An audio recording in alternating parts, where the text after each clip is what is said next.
The Rhodes Scholarship is one of the most prestigious scholarships in the entire world that affords 120 young people the opportunity to study any postgraduate degree at Oxford University. It also gives you access to an incredibly prestigious alumni network and the opportunity to meet amazing scientists, researchers, politicians, and people in so many different sectors. Today I'm going to give you my exact journey on how I became a finalist for this scholarship and take you through all the eligibility requirements, the interview, the preparation, and everything that I did to get myself to this stage. My goal is that you guys too can get yourself to this stage and with enough preparation, hopefully win the scholarship. Now, I was super grateful to make it to the top 14 in my district for this scholarship, and I will say one of the hardest parts was the interview phase. Now, if you're interested in applying, I also run a company that helps students apply into top fellowships like the Rhodes, the Schwarzman, or the Gates Cambridge that I run with my friend Jack Anderson. So if you're interested in this, check the link in the description and we'd be happy to help you guys too. All right, so the Rhodes Scholarship was actually founded in 1902, and it was founded by a British imperialist named Cecil Rhodes. He made a majority of his money in diamond mining, which was largely made in the African mines, which he achieved his wealth in a pretty questionable way. Now, he did use a large portion of those profits to create the Rhodes Scholarship.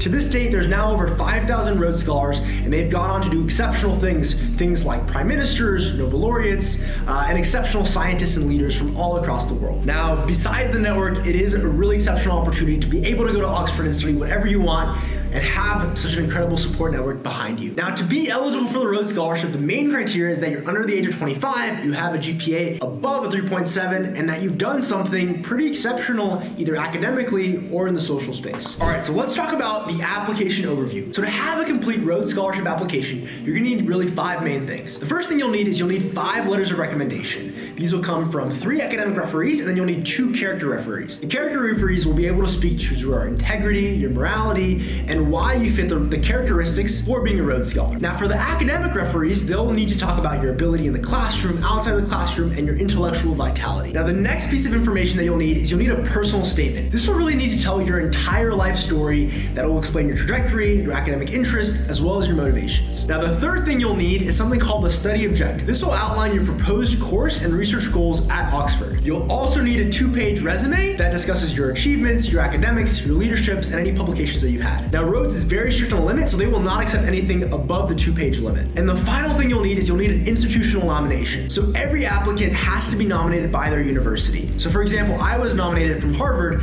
and that was extremely competitive because I was also competing against everybody at Harvard that was applying. All right, so let's talk a little bit more about the letters of recommendation. So this is arguably one of the hardest parts of the application. So like I said earlier, you're gonna need an academic referee, which will include people like professors, course coordinators, deans, or research supervisors. So I remember for my own application that I had 2 research professors, and I also had 2 professors that taught my courses in the class. Now, you'll also need 2 character referees, and these will be people that truly know you. These will be mentors, supervisors, or community leaders. So for example, my own application, I included community mentors that were supervising my nonprofit. So they really got to see my character and my ability to be a community leader. Okay, so let's talk a little bit more about the study objectives. So it's a 350-word essay that will detail 3 main goals. Number 1, why do you need to study at Oxford? Number 2, why have you chosen this specific course of study? And number 3, how will your studies impact your home country? So my key advice here would really be to focus on your research goals and the professor that you want to work with. That's the whole reason why you need to come to Oxford, is because there's a specific professor that you want to work with that is incredibly important for your own academic interest. All right, so the next thing you'll need is a personal statement. So you have about a 1,000-word essay that can really detail 3 main prompts. The first one is a challenge that you've overcome and the Rhodes qualities that you've shown to exemplify that. Number 2 is how you learn and contribute to the Rhodes community. And number 3 is how will you use your energy and talents to address humanity's biggest challenges. So I remember that I chose the 3rd one, talked a lot about my cancer research and how I position myself to help humanity through fighting cancer. Now, my most important advice here really is just be authentic, be reflective, and be purpose-driven. Show the committee that you've done a lot in your life to work towards this goal, and then you have an actual plan when you get to Oxford to actually help you complete that goal. All right, so the interview. This is probably the hardest part of the entire application. So I remember from my own experience that my interview was held in San Antonio, Texas, and it began with a bunch of other finalists. We had a welcome lunch. So we all got to this restaurant. I met the other panelists, I met the other interviewers, and it was a chance to get to know each other. But they're really watching me very closely during this post lunch. They're watching your intelligence, your demeanor, your character, and they're picking up on very small cues. So I would say make a really good impression, try and ask a lot of good questions, and try to come off very humble as well. So I remember during my specific interview, they asked a lot of questions that tested my weaknesses. So for example, I was very strong in science, but they asked me a lot of questions about philosophy, morality, creative thinking, and they really tried to test my character beyond my resume. And so many of the questions they asked me were deep philosophical questions, anywhere ranging from the meaning of life to whether music was subjective or objective, to explaining my scientific research in a non-scientific manner. And so they had very challenging questions that forced me to really think outside the box. There's a panel list between 8 to 10 people that are all surrounding you. You'll get invited into a room and they'll be asking you a number of questions. So they'll be asking you, really there's 3 main buckets. Number 1 is going to be ethical and philosophical questions. Number 2 is going to be anything pertaining to your own application. And then number 3 is going to be global, creative, or reflective issues about personal experiences and or global affairs. And so during this time, I was preparing hand in hand for the Schwarzman Scholarship. And so I felt as though a lot of the questions, especially about current events, news articles, related very closely to the Rhodes Scholarship interview preparation. Now, my biggest advice here is do not sit on the fence.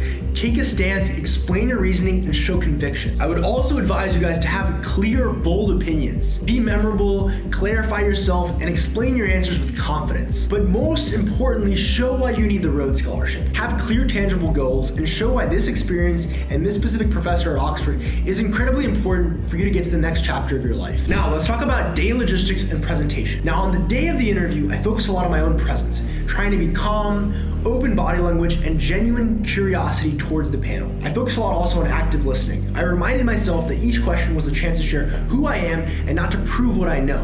And that's the mindset that I carried myself going into the interview. One of the best ways to prepare for the Rhodes Scholarship is also to do a lot of mock interviews. I remember that I did about 10 to 12 mock interviews before going to the actual scholarship. And then each time I did those interviews, I tried to ask myself, what is it I can improve on? What did I miss? How can I iterate this to be an even better interview? And I asked my interviewers for feedback. I asked them, how did I come across? Were my answers authentic and genuine? Did I connect with you emotionally? Each time I adjusted my answer, whether that was cutting down from a longer answer to a much shorter answer, or injecting more storytelling, trying to work in my own personal narrative, and showing personal vulnerability. I think that's a really key aspect towards the Rhodes Scholarship as well. I would say really try to make it a lot more conversational rather than trying to come across as being scripted. And that's really the worst thing you want to do, is being scripted.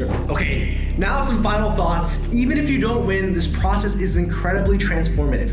It forces you a lot to reflect on your own life, your own journey, and even getting an interview is incredibly impressive. I would say, this is an opportunity for you to reflect on your purpose, to build lifelong connections. I still text with many of the people that I met during my interview, and to grow immensely from self-examination. You can always apply twice, and so take the leap. You'll gain far more than you'll lose, and you'll learn a lot about yourself in the process. Thanks for watching, and subscribe for more videos. It's been great. Talk to you guys next time. Bye-bye.